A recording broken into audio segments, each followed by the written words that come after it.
నమస్కారం. S9 city news కు స్వాగతం. ముందుగా ముఖ్యాంశాలు.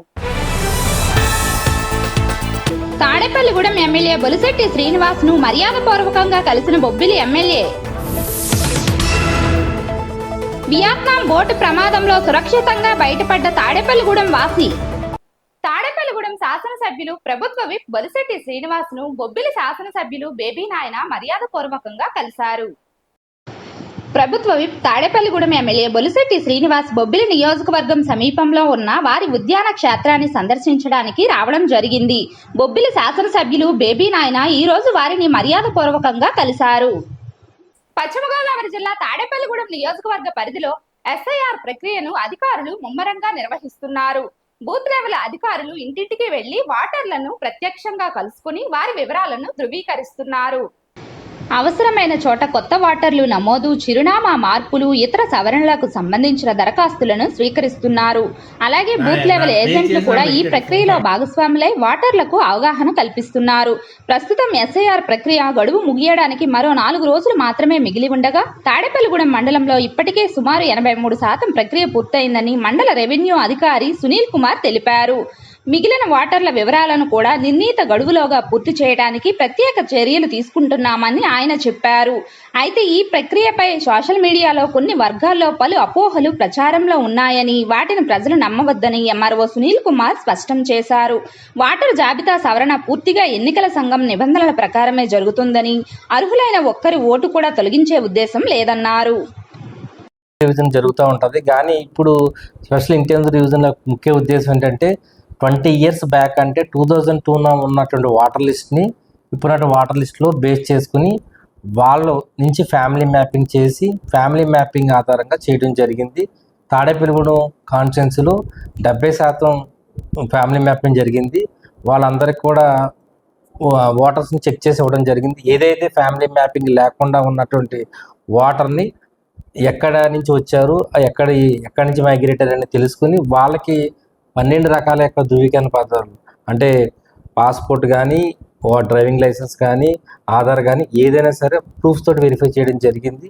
ముఖ్యంగా దీని యొక్క ముఖ్య ఉద్దేశం ఏంటంటే శుభ్రమైనటువంటి వాటర్ లిస్ట్, అంటే చనిపోయిన వాళ్ళు ఎవరు వాటర్ లిస్ట్లో ఉండకూడదు, అదేవిధంగా మైగ్రేట్ అయిన వాళ్ళు ఎవరు కూడా పర్మనెంట్ మైగ్రేషన్ ఉండకూడదు, అర్హులైన ప్రతి వారిని కూడా వాటర్ లిస్టులో చేర్చాలనేది ముఖ్య ఉద్దేశం. దీని మీద అపోహలు అయితే రావడం జరిగింది. ముఖ్యంగా ఏంటంటే ఓట్లు ఎక్కువ తొలగిస్తూ ఉంది.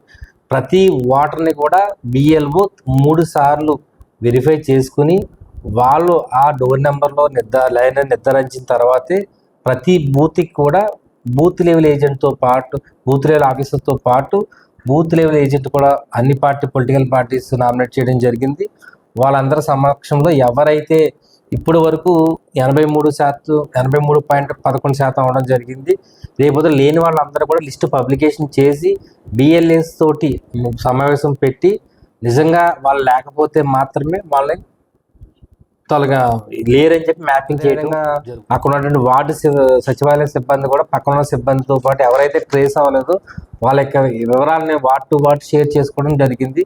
ముఖ్య ఉద్దేశం ఏంటంటే ప్రతి వార్డుని కూడా టచ్ చేయడం జరుగుతుంది. ఎక్కడైనా ప్రత్యేక పరిస్థితులు లేని వారు మాత్రమే, అంటే ఫర్ సపోజ్ తాడేపల్లిగూడెంలో ఉండి వ్యాపార నిమిత్తం రావచ్చు, బెంగాల్ నుంచి కానీ డిఫరెంట్ ప్లేసెస్, వాళ్ళు ఎక్కడైనా మైగ్రేట్ అయితే తప్ప వాళ్ళకి కూడా నోటీసులు కూడా జారీ చేయడం జరుగుతుంది. ఎటువంటి ఏ ఒక్క ఓటును కూడా ప్రొసీజర్ లేకుండా అనుమానాలు ఉన్నటువంటి అనుమానాలని కూడా ఎటువంటి ప్రొసీజర్ ప్రకారం చేయడం జరుగుతుంది.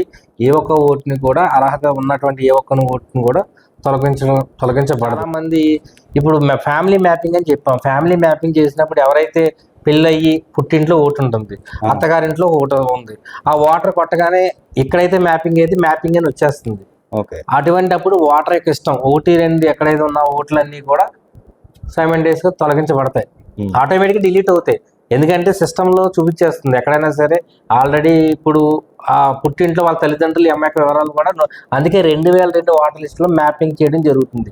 అప్పుడు ఉన్నటువంటి ఓటు ఉందా ఎక్కడ ఉన్నా, ఫర్ సపోజ్ వేరే ప్రాంతం నుంచి ప్రాంతం రావచ్చు, 2002 వాటర్ లిస్టులో ఉంటే వాళ్ళ యొక్క మేము అడుగుతున్నాం వాటర్ని, అమ్మా నువ్వు 2002లో ఎక్కడ ఉన్నావు, ఏ నియోజకవర్గంలో ఉన్నావు తెలుసుకుని అక్కడ ఉన్నటువంటి వాళ్ళు చెప్పి డోర్ నెంబర్ బట్టి అక్కడ ఉన్నటువంటి BLOని కానీ మై వాటర్ యాప్ అనేది యాప్ ఉంది BLOకి, దాంట్లో చెక్ చేసినా కానీ వాళ్ళు ఏ ప్రాంతంలో ఉన్నారో వాళ్ళకి పేరు చెప్తే దాన్ని బట్టి మేము సెట్ చేసి ఆ యొక్క వివరాలను కూడా ఇందులో ఫామ్లో చేయడం జరుగుతుంది. Enumeration form. వియత్నాంలో జరిగిన ఘోర బోటు ప్రమాదం దేశవ్యాప్తంగా ఆందోళన కలిగిస్తుంది. ఈ ప్రమాదంలో తాడేపల్లిగూడెంకు చెందిన ప్రముఖ మొబైల్ వ్యాపారి, మొబైల్ హబ్ యజమాని శ్రీనివాస్ సురక్షితంగా బయటపడటం ఆయన కుటుంబ సభ్యులకు ఊరటనిచ్చింది. ఈ నెల 8వ తేదీన వియత్నాం పర్యటనకు వెళ్లిన మొబైల్ డిస్ట్రిబ్యూటర్ల బృందంలో శ్రీనివాస్ కూడా ఉన్నారు. ఈ రోజు జరిగిన బోటు ప్రమాదం అనంతరం ఆయనతో ఫోన్లో మాట్లాడిన కుటుంబ సభ్యులు ప్రస్తుతం ఆయన క్షేమంగా ఉన్నారని వెల్లడించారు. అయితే ఈ ప్రమాదం విషాదాన్ని మిగిల్చింది. ఇప్పటి వరకు 15 మంది భారతీయులు మృతి చెందినట్లు సమాచారం. ప్రమాద స్థలంలో కనిపిస్తున్న మృతదేహాల దృశ్యాలు హృదయ విదారకంగా మారాయి. మరోవైపు రెస్క్యూ బృందాలు ఇప్పటి వరకు 21 మందిని సురక్షితంగా రక్షించగా గల్లంతైన వారి కోసం సహాయక చర్యలు కొనసాగుతున్నాయి. వియత్నాంలో చిక్కుకున్న భారతీయులను వీలైనంత త్వరగా స్వదేశానికి తీసుకురావాలని బాధిత కుటుంబాలు రాష్ట్ర, కేంద్ర ప్రభుత్వాలను కోరుతున్నాయి. ఈ ఘటనపై మరిన్ని వివరాలు తెలియాల్సి ఉంది.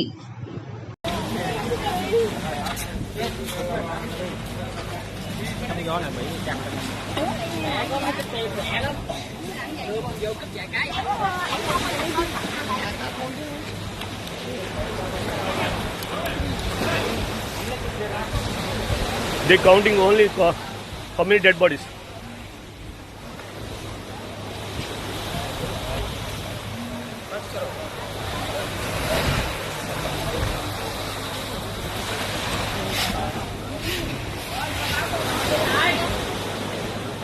What we told.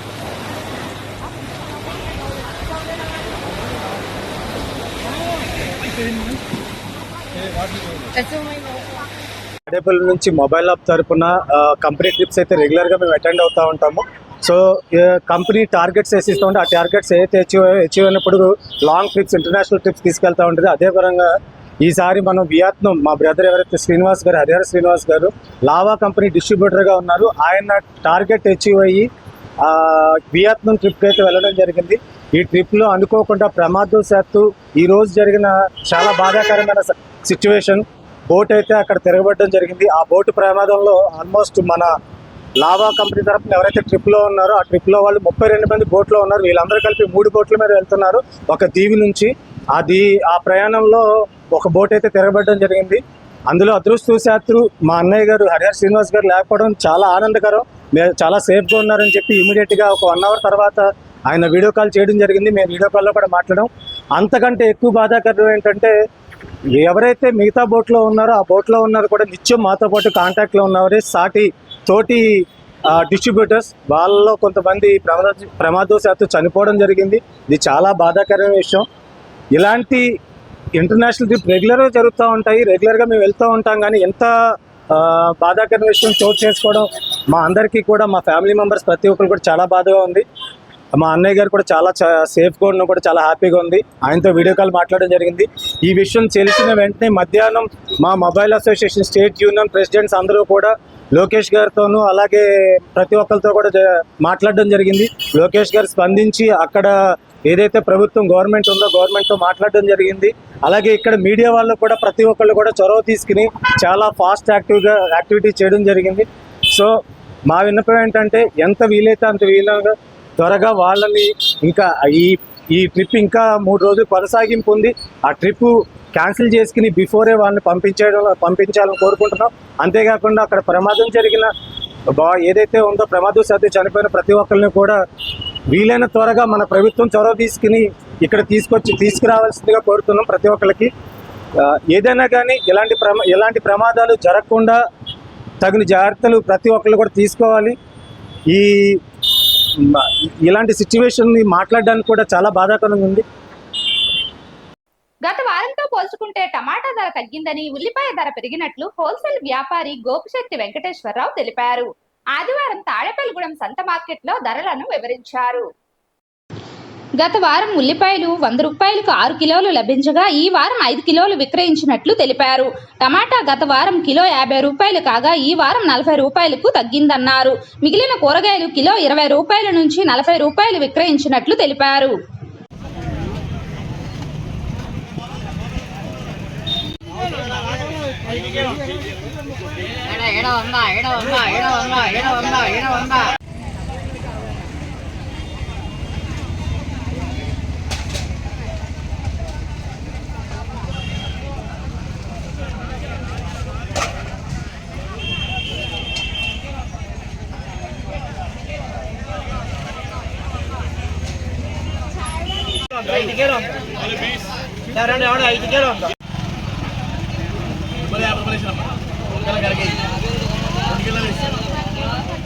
ఈ వార్తలు ఇంతటితో సమాప్తం. తిరిగి మరలా రేపు కలుసుకుందాం.